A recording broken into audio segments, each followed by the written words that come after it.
Hello दोस्तों, राधे राधे। मैं माला प्रजापति हमारे यूट्यूब चैनल में सभी दर्शकों का स्वागत करती हूँ, अभिनंदन करती हूँ। आज मैं एक बहुत ही प्यारा सोहर गीत लेके आई हूँ। अगर आप सभी को अच्छा लगे तो प्लीज़ लाइक करना, कमेंट करना और मेरे चैनल को सब्सक्राइब करना। पावे में बाजे पावे जनिया, कमर में कार धनिया, कमर में कार धनिया हो।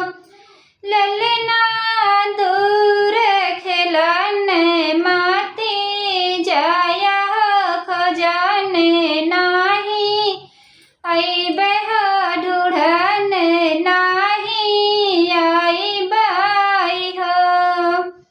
ललना दूर खिलने माती जाया खजाने नाही, आई बह ढूढ़ने नाही आई बाई हो। मैं तो अपने बाबा के दुलारी हो, तो मैया के पियारी हो, तो मैया के पियारी हो। ललना मैं तो अपने हरि के सुहागिन हो, ढूढ़ने नाही आई बह खोजने नाही आई बाई हो। ललना मैं तो अपने हरि के सुहागिन हो, ढूढ़ने नाही आई बह खोजने नाही आई बाई हो। सझमकनी करे सुबेरे भय कन्हैया नाही आए हो, रमैया नाही आवाही हो।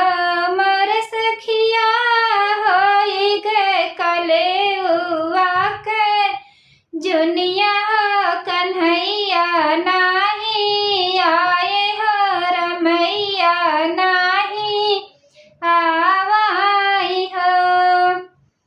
रोवत कनी कराया सोमती, सब से पूछन लाग, सब से पूछन लाग हो। मोरी सखिया कहीं देखो हमरा लालन मात बासिया बा जाम तो गे देवा लारत हो। मोरी सखिया कहीं देखो हमरा लालन मात बासिया बा जावत गे देवा लारत हो। छोट ही पेड़वा का दम काई डारिया छापसी लाग, डारिया छापसी लाग हो। सखिया माही देख तू है रोला लनवा तबासिया बाजा मैं तगे देवा लारत हो।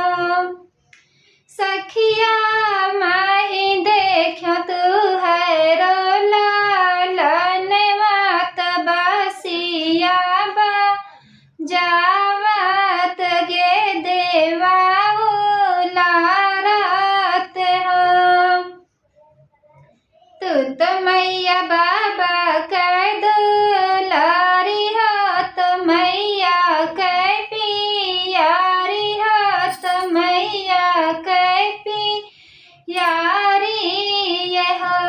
मोरी मैया तू तो अपने हरि के सुहागिन हो, ढूढ़न कैसे आयु हो, खोजन कैसे आई हो। मोरी मैया तू तो अपने हरि के सुहागिन हो, ढूढ़न कैसे आयु हो खोजन कैसे आई हो। नहीं अपने बाबा कै दुलारी हो तो मैया कै पियारी हो तो मैया कै पियारी हो। ललना नहीं अपने हारी कै सुहागिन हो ढूढ़न चाली अली हो खोजन चाली आइली हो। ललना नहीं अपने हारी कै सुहागिन हो ढूढ़न चाली आइली हो खोजन चाली आइली हो। तू ही बेटा प्राण आधार हो खोजन चाली आइली हो ढूढ़न चाली आइली हो। तू ही बेटा प्राण